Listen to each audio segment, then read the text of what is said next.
Hey there. So this was the first. Um, I hit the go live button and the little wheel kept spinning, so I had to do a little reboot. We're starting about 4 minutes late here. Bob Conley here. Welcome to YouTube Live. And tonight I'm going to be talking about the secret introverts want you to know. So in this video, I'm going to tell you first what introversion and extroversion are, why it matters, the secret that introverts want you to know, what to do about it, some upsides of introversion, and some real life examples of actually both introverts and extroverts. And, I have to acknowledge that I am giving this talk from the perspective of being an extrovert. So part of it is I'm hopeful there's not too much of a tone of me scolding, because if I'm scolding, I'm actually scolding myself for things I didn't understand for years. And there's another part of me that feels like I'm a man trying to explain what it's like to have a baby, which introversion and extroversion aren't the same thing. But I have to acknowledge that I'm having this talk as an extrovert and trying to explain the introverted or introversion side.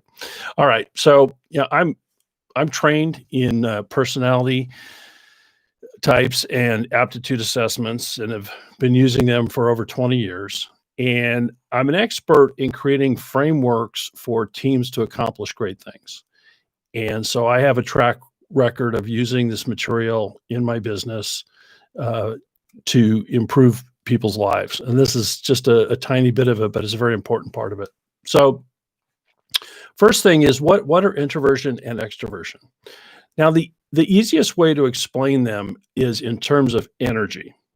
And so extroversion is a preference for directing one's energy outwardly and being energized by interaction with other people.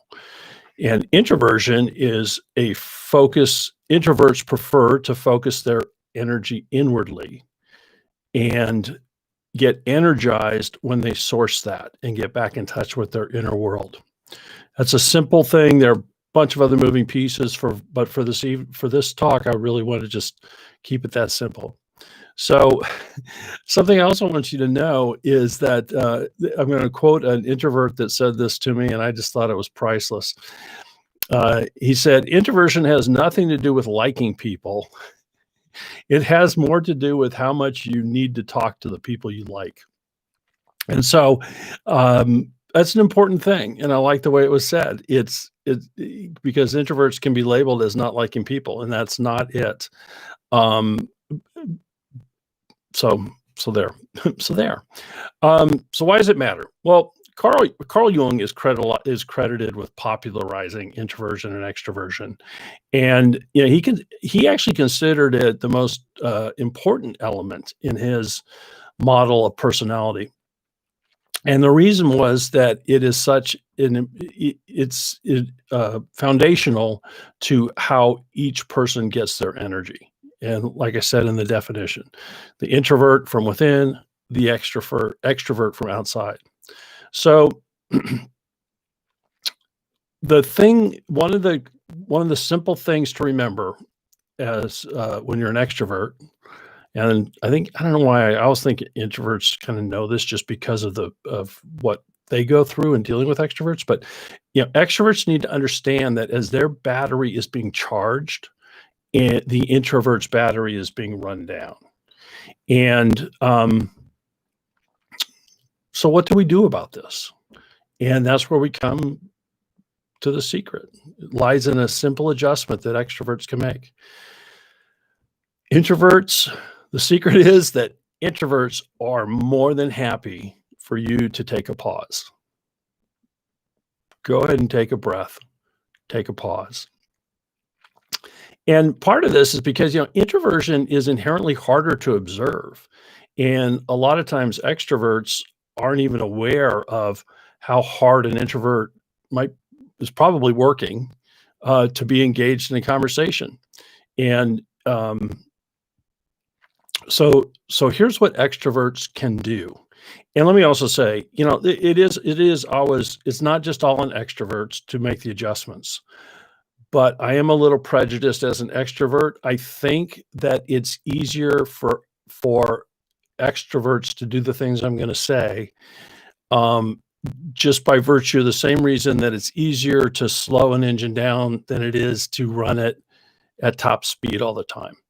Um, there are times when introverts need to adjust their pace too, but I want to put the ball in the court of extroverts in this talk. And so I guess we could almost say this is half of a talk, and it's talking to extroverts. So what can extroverts do? Take a breath, make room for the pauses. Ask one question at a time and wait for the answer. So one of the things that extroverts will often do when talking to introverts is they'll ask a question, they'll come up with another question, and they just come pouring out of the extrovert's mouth. And the introvert needs the time to process and to reply. And so ask the question, wait, make yourself a promise. Whenever I say something that would elicit a response, whether it's an outright question or it's just, a statement it's an opening for someone else, for the other person to say something. Discipline yourself to be quiet. Make the space. Silence is okay. Don't keep firing questions out. Now, another thing that related to this is when you ask that question, when you make that statement and you're being quiet, stay focused on listening to the answer. Don't let your mind race ahead to the next questions. And this is good listening on both sides, but I think it's important also just for extroverts to be in that moment and to be present to, I've asked this question, I am now going to wait. And finally, don't talk so loud. I even do this on, when I'm doing these videos, I do it all the time. Extroverts inherent, not all, again, not universal truths, but extroverts typically talk louder than is needed for an introvert to hear them. So, one of my concerns in giving this talk is to somehow convey a feeling that, introverts are like less than or need to be coddled. And I'm not accusing them of that. This is feedback I've gotten from introverts over the years. Because, in fairness, our society does favor the extrovert. So I'm not implying that. And I want to share a story that has just always stuck with me. This happened a number of years ago. I had an attorney client, and he would lament how much a morning in court would take out of him. And part of it was that he would compare himself to his very gregarious, extroverted partner who would come back from a morning of court and almost just be manic from all the interaction and the excitement. And my client was actually calling himself soft. And, I just can't believe how toasted I am. I can just barely crawl into the office. And so I explained to him the introversion extroversion dynamic and the fact that it's about energy and that his battery was wearing down, his partner's was getting charged. And I suggested he build in a recharge routine between court and the office. And so we came up, he wasn't a regular meditator, and it, for whatever reason, hadn't occurred to him. So we put three options out there. We said, just sit in your car and meditate. If you don't have a bunch of extra time, sit in your car, 20 minutes, meditate. Go for a solo walk for 20 minutes. And then he figured out that the court that he usually had to go to his home was almost barely off the route between the office and the house. And so he even from time to time would just stop home, take a 20-minute nap, and just be completely new person for the afternoon. And so the combination of taking the judgment out of it and saying, no, this isn't about being soft. This is just about, how I'm wired. This is what I need. I'm going to do what I need to do to take care of myself. and then implementing it and doing it, it completely changed the rest of his day. He was effective the rest of the day. And so it was very powerful. So also along the lines that, introversion, it's not a weakness, it's not a frailty, it's nothing. In fact, introverts have some strong advantages. Number one is there's less of a temptation to speak to others. And so when you're undertaking a task that requires concentration, there's not the temptation. One of the jokes about college, like introverted or extroverted college students, the introvert goes to the library to study, and the extrovert goes to the library to see who's there. And so that energy component, I talked about Tiger Woods last video. Tiger Woods, as an introvert, was more than happy to be at the driving range off on the end, just hitting balls for hours. His reputation for his ability to hit balls was amazing. He just had this tremendous endurance and this tremendous ability to stay focused. And he also had people around him who could run all the interference needed to engage other people. So he had no need to be out there. And you contrast that with Phil Mickelson, who is an extrovert and is constantly engaging everybody around him. So that's an advantage. Another advantage is that introverts process before they speak.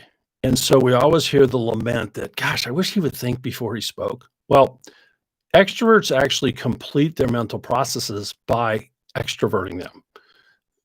A thinker, an extroverted thinker, will have to complete his thought processes outside. An extroverted intuitive, she will complete her intuitions, her visions, by speaking.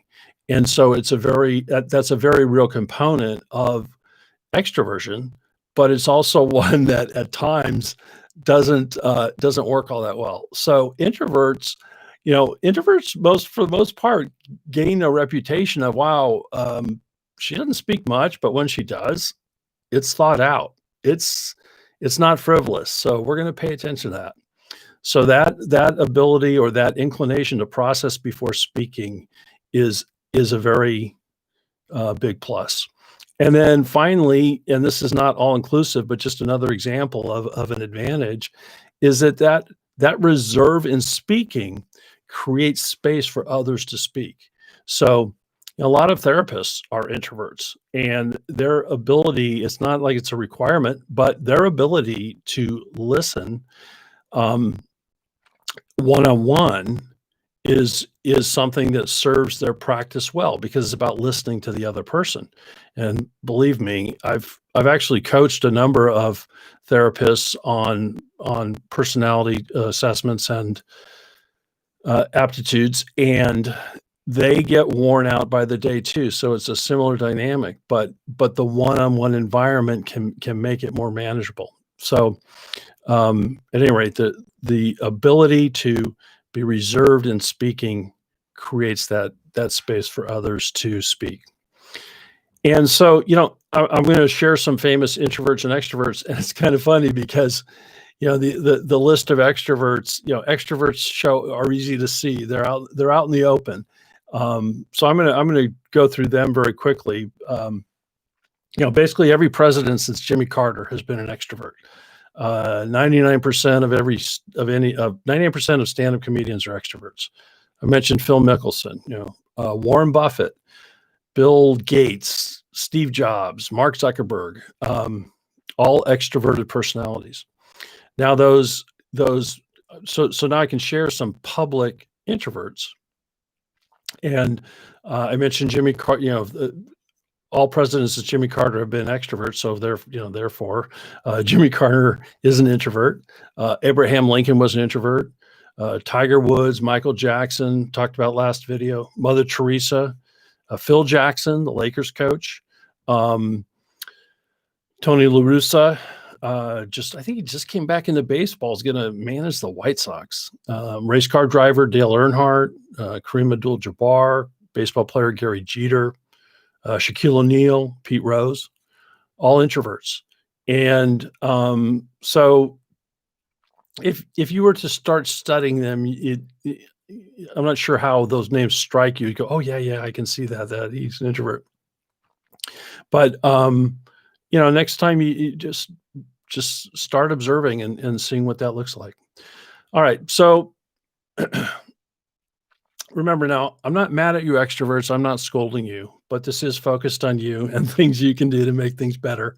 And so just to review, take a breath, make room for the pauses, ask one question at a time, keep still until the question's answered. Silence is okay. No rapid fire questioning. Talk at a nice soft voice. You don't need to talk so loud. And instead of always thinking about the next thing you're going to say, just listen to the answer and give your own fine self a pause, and then proceed with the conversation. All right. Until next time, cheers.